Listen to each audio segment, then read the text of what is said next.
Next week, in the middle of February, Apple's planning to hold their first event of 2023. It's happening at Apple Park in the Steve Jobs Theater, and it will be the very first in-person event with presenters and an audience since COVID started back in 2020, which is a huge deal by itself. But if Apple is holding an event next week, why haven't there been any invites, and why has no one been talking about it? It's because, according to Mark Gurban, who confirmed the event is happening, this event is geared toward Apple employees only, and even though it will be in person and live in the Steve Jobs Theater, the live stream happening will also be only for Apple employees, because this event is going to be a little bit different than what Apple is normally doing. This event has been described as the WWDC for AI, or Apple's artificial intelligence strategy, which apparently happens on a yearly basis, but the reason it's so interesting this time is because of what has been happening recently. Because if you haven't noticed, the industry in the past couple of months has began to turn on a dime. Overnight, Microsoft's Bing transformed itself completely from a laughingstock to the most impressive form of AI-assisted search that we have ever seen. This comes atop ChatGPT and the major advancements there, and even Google's recent announcements for what they've been up to. And then there's Siri, which couldn't actually set a timer for me earlier today, and I wish that was a joke, and I wish that was a bit for the video, but she tried to call someone. And it's been fun, right? We've all had our fun poking at Siri over the past few years. It's been quite the meme, because yes, Siri works sometimes, but broadly, it's like, haha. And Google and Alexa have been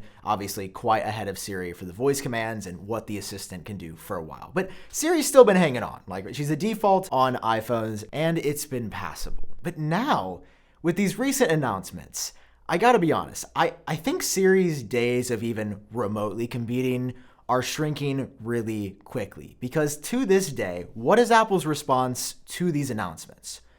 We haven't heard anything, and that's why this event next week is so interesting to me. In fact, at WWDC in 2022, I don't even think Apple mentioned Siri. Like, there wasn't a dedicated section for the first time in a long time about what Apple was doing to make that experience any better. So let's just take a step back and look at everything for a second. Siri's really bad. She hasn't changed in any significant way in years. Everyone else is beating Apple. They hold this yearly AI day. There's something missing. Like, the puzzle doesn't work here. Apple is a very smart company. Apple knows that Siri's bad. It's not like they think it's great. They just kind of have ignored it. But why? Why would this big tech company, one of the most valued companies in the world, be like, we're just going to ignore this thing that has clearly resonated with people? I couldn't figure it out. It was driving me mad. And then I sat down to make this video, and I realized I think I know what's up. On and off for the past few years, we've seen reports come and go about Apple's work on their own proprietary search engine that would allegedly one day replace Google as the default on the iPhone, which I laughed at when I first heard. Apple and a search engine, seriously bad, this is never gonna work, they're never gonna be Google or anybody else.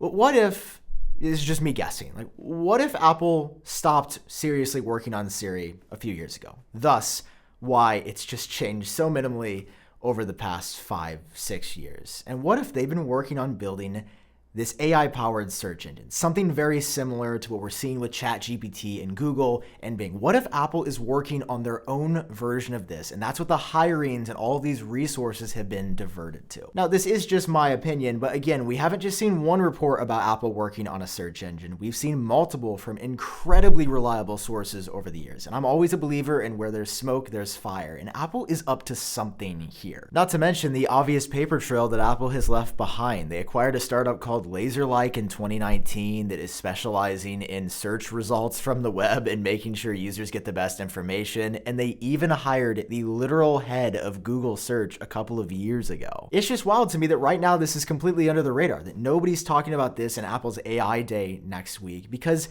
they are working on something. For them to sit back, you're trying to convince me that they're going to let Amazon, Microsoft, and Google, their three biggest competitors, they're just going to watch them take over the biggest jump in search since search has been a thing. And Apple's just going to stay with Siri. Dude, there's no way. That would be a horrible business decision. Apple is far more intelligent than I am as a collective. And they're up to something. And I think this AI Day next week, I think we might get a glimpse of what they've been up to. Or maybe later in the year at WWDC. But something is coming. And as I mentioned earlier in the video, this is the first true in-person event that Apple has held since COVID broke out in early 2020, meaning that Apple, for their next product announcements, could finally depart from the super highly edited and produced keynotes that we've seen in recent years. And as much as I've loved those, there is absolutely some element of live interaction with a presenter and the audience that I just can't see Apple skipping for a major product launch like the AR/VR headset that is rumored to be coming sometime in March. Let me know your thoughts about this. I will obviously keep you updated on any announcements that are happening. Thank you guys so much for watching. Get hyped for this February event. The real event's going to be in March, which should be in person because that's what this event is. We'll see. All right, love you guys. Thank you for watching. See you in the next one. Peace.